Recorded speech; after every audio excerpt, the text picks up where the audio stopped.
Hi, my name's Katie Lambert, and today we're going to be talking about the ways of doing history. And so the first way is by Tim Lacey, and it's the 12 C's of historical thinking. 12 C's including like context, casuality, complicity, completion, competition, chronology and citations, conjecture, certainty and uncertainty. Meaning like knowing all the 12 C's will help doing history become easier and more well understood. When knowing the 12 C's, someone studying this can grasp the understanding on the history subject that they are learning because it offers many tools for success in following these 12 C's, or even some of the 12 C's can really open the mind of someone learning history of how to understand events instead of just memorizing them.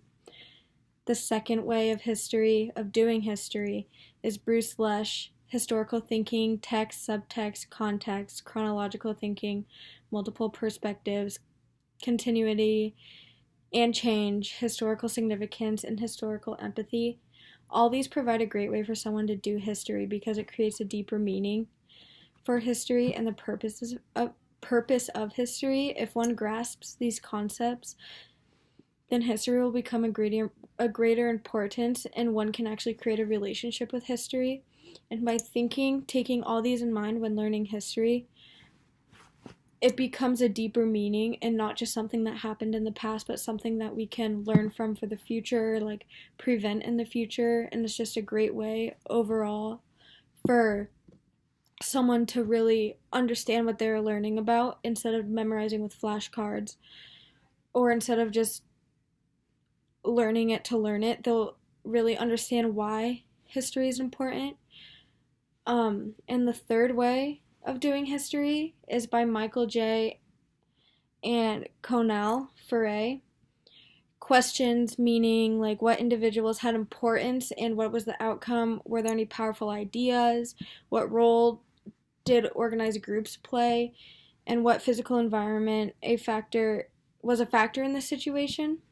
There's more questions, but if you keep these in mind when learning history, the questions, you'll dig deeper into the meaning behind the history and the stories that went into history.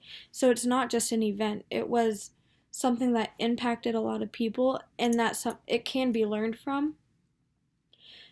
And it's more important than just memorizing the event and forgetting it. It's more like remembering it and focusing on it and realizing that the bigger importance is within the story of the event that happened. And these questions are asked to understand the event and how it created an impact and how an impact can be either solved or prevented. And it's a very simple way of just asking yourself why this matters or what was the impact of this and who it affected, instead of just, oh, here's the date, here's the people involved, next, and move on.